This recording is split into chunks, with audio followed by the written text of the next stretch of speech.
Conversion ಮಾಡಕ್ಕೆ ವರ್ಷಗಟ್ಟಲೆ wait ಮಾಡಬೇಕಾಗಿತ್ತು. ಲಂಚ ಕೊಡಬೇಕು ಅಂತ ತುಂಬಾನೇ ಕಂಪ್ಲೇಂಟ್ಸ್ ಇತ್ತು. ಬಟ್ ಈಗ ಕರ್ನಾಟಕ ಗವರ್ನಮೆಂಟ್ ಒಂದು ದೊಡ್ಡ ಚೇಂಜಸ್ ನ ತಂದಿದೆ. ಹಾಗಾದ್ರೆ ಲ್ಯಾಂಡ್ ಕನ್ವರ್ಷನ್ ಹಾಗೂ ಮ್ಯೂಟೇಷನ್ ಪ್ರೊಸೆಸ್ ಆಟೋಮೆಟಿಕ್ ಆಗುತ್ತಾ?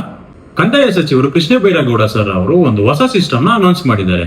ಲ್ಯಾಂಡ್ ಕನ್ವರ್ಷನ್ ಹಾಗೂ ಮ್ಯೂಟೇಷನ್ ಪ್ರೊಸೆಸ್ ಆಟೋಮೆಟಿಕ್ ಆಗಬಹುದು. ಅರ್ಲಿಯರ್ ಪ್ರಾಪರ್ಟಿ ಟ್ರಾನ್ಸ್ಫರ್ ಮಾಡಕ್ಕೆ ಅಥವಾ ಲ್ಯಾಂಡ್ ಕನ್ವರ್ಷನ್ ಮಾಡಬೇಕು ಅಂತ ಅಂದ್ರೆ ತಾಲೂಕು ಆಫೀಸ್ಗೆ ತುಂಬಾನೇ ಅರಿಬೇಕಿತ್ತು, ಲಂಚ ಕೂಡ ಕೊಡಬೇಕಿತ್ತು, ಮಿಡಲ್ ಮ್ಯಾನ್ ಪ್ರಾಬ್ಲಮ್ ತುಂಬಾನೇ ಇತ್ತು. ಆದ್ರೆ ಈಗ government automatic digital mutation system ನ ಲಾಂಚ್ ಮಾಡಿದೆ. ಪ್ರಾಪರ್ಟಿ ರಿಜಿಸ್ಟ್ರೇಷನ್ ಆದ್ಮೇಲೆ RTC ರೆಕಾರ್ಡ್ ನಲ್ಲಿ ಆಟೋಮೆಟಿಕ್ ಅಪ್ಡೇಟ್ ಆಗಬಹುದು. ಅಕಸ್ಮಾತ್ ಪ್ರಾಬ್ಲಮ್ ಏನಾದ್ರೂ ಬಂತು ಅಂದ್ರೆ 7 to 15 ಡೇಸ್ ಒಳಗಡೆ ಸಿಸ್ಟಮ್ ಮ್ಯೂಟೇಷನ್ ಪ್ರೊಸೆಸ್ ನ ಆಟೋಮೆಟಿಕ್ಲಿ ಅಪ್ಡೇಟ್ ಮಾಡುತ್ತೆ. ಇನ್ನೊಂದು ಬಿಗ್ ಇನ್ಫಾರ್ಮೇಶನ್ ಏನಂದ್ರೆ ಆಟೋ ಲ್ಯಾಂಡ್ ಕನ್ವರ್ಷನ್.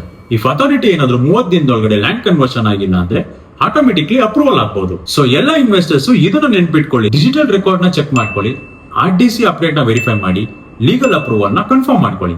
ಯಾಕಂದ್ರೆ ಇವತ್ತಿನ ಟೆಕ್ನಾಲಜಿ ಕರ್ನಾಟಕ ಪ್ರಾಪರ್ಟಿ ಸಿಸ್ಟಮ್ಸ್ ನ ಚೇಂಜ್ ಮಾಡ್ತಾ ಇದೆ. ಸೊ ಇದೇ ತರ ಹೆಚ್ಚಿನ ಮಾಹಿತಿಗಾಗಿ ಹಾಗೂ ನೀವೇನಾದ್ರೂ ಪ್ರಾಪರ್ಟಿ ಪರ್ಚೇಸ್ ಮಾಡಬೇಕಾಗಿದ್ದಲ್ಲಿ ಬಯೋದಲ್ಲಿ ಕೊಟ್ಟಿರೋ ನಂಬರ್ಗೆ ಕಾಂಟ್ಯಾಕ್ಟ್ ಮಾಡಿ. ಹಾಗೂ ಹೆಚ್ಚಿನ ಮಾಹಿತಿಗಾಗಿ ಮಧುವನ ರಿಯಲ್ ಎಸ್ಟೇಟ್ ಪೇಜ್ ನ ಫಾಲೋ ಮಾಡ್ಕೊಳ್ಳಿ ಹಾಗೂ ನಮ್ಮ ಯೂಟ್ಯೂಬ್ ಚಾನಲ್ ಕೂಡ ಸಬ್ಸ್ಕ್ರೈಬ್ ಮಾಡ್ಕೊಳ್ಳಿ. Thank you.